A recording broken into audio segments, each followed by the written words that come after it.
ഗ്യാലറികൾ RCB എന്ന് അലറി വിളിക്കുമ്പോൾ ആൾക്കൂട്ടത്തിന് നടുവിൽ തല ഉയർത്തി നിൽക്കുന്ന സ്മൃതി മന്ദാന വെറും ഒരു ക്യാപ്റ്റൻ ആയിരുന്നില്ല, തകർക്കാൻ നോക്കിയ വിധിക്ക് മുന്നിൽ പൊരുതി ജയിച്ച സാമ്രാജ്യത്തിന്റെ പടനായികയായിരുന്നു.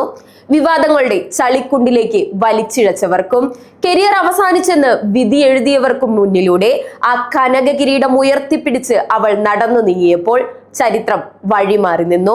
ലോകകപ്പ് ജയത്തിന് ശേഷം പടിവാതിക്കലെത്തിയ വിവാഹം മുടങ്ങിയപ്പോഴും വ്യക്തിജീവിതം പരസ്യ വിചാരണയ്ക്ക് വിധേയമായപ്പോഴും സ്മൃതി മൗനം പാലിച്ചു. പക്ഷെ ആ മൗനത്തിന് 204 റൺസ് ലക്ഷ്യത്തിന്റെ വീര്യമുണ്ടായിരുന്നു. ക്രിക്കറ്റാണ് എനിക്കെല്ലാം എന്ന് വിളിച്ചു പറയുമ്പോൾ അതൊരു പ്രഖ്യാപനമായിരുന്നു. തകർക്കാൻ നോക്കുന്നവർക്ക് മുൻപിൽ തളരാതെ നിവർന്നു നിൽക്കുമെന്ന പ്രഖ്യാപനം.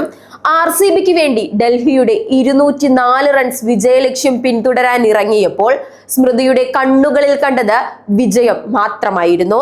41 പന്തിൽ 87 റൺസ്, 12 ഫോറുകൾ കൊണ്ട് ഫീൽഡർമാരെ കാഴ്ചക്കാരാക്കിയും 3 പടുകൂറ്റൻ സിക്സറുകൾ കൊണ്ട് ഗ്യാലറിയെ പ്രകമ്പനം കൊള്ളിച്ചും അവൾ ആറാടി. വിമർശകർക്ക് മറുപടി നൽകാൻ അവൾക്ക് വാക്കുകൾ വേണ്ടിയിരുന്നില്ല. ആ ബാറ്റിൽ നിന്നുള്ള ശബ്ദം മാത്രം മതിയായിരുന്നു. 9 മത്സരങ്ങളിൽ നിന്ന് 377 റൺസുമായി ഓറഞ്ച് ക്യാപ്പ് സ്വന്തമാക്കുമ്പോൾ അത് കേവലം ഒരു നേട്ടമായിരുന്നില്ല. വ്യക്തി ജീവിതത്തിലെ കറുത്ത അധ്യായങ്ങൾ വലിച്ചെറിഞ്ഞ് കിരീടം ചൂടിയ രാജ്ഞിയുടെ ഉയർത്തെഴുന്നേൽപ്പായിരുന്നു.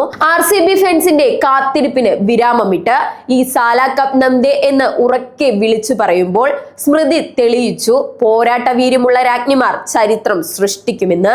ഫൈനലിൽ ഡൽഹിയുടെ ബൗളിംഗ് നിരയെ കടപുഴക്കിയെറിഞ്ഞ് 41 പന്തിൽ 87 റൺസുമായി മൈതാനത്ത് വിശ്വരൂപം പുറത്തെടുത്തപ്പോൾ സ്മൃതി മന്ദാന എന്ന പോരാളി പുനർജനിക്കുകയായിരുന്നു.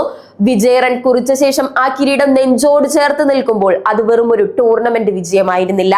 താൻ ഉപേക്ഷിച്ച സുഖസൗകര്യങ്ങൾക്കും നേരിട്ട മാനസിക സംഘർഷങ്ങൾക്കും പകരമായി നേടിയെടുത്ത റിഡംഷൻ ആയിരുന്നു. 377 റൺസുമായി ഓറഞ്ച് ക്യാപ്പ് തലയിൽ വെച്ച് സ്മൃതി ആ കിരീടം ഉയർത്തിയപ്പോൾ അത് പുതിയ യുഗത്തിന്റെ തുടക്കമായിരുന്നു. തോൽക്കാൻ താനില്ലെന്നും കളി തന്റെ നിയമങ്ങൾക്കനുസരിച്ചാണെന്നും തെളിയിച്ച നിമിഷം.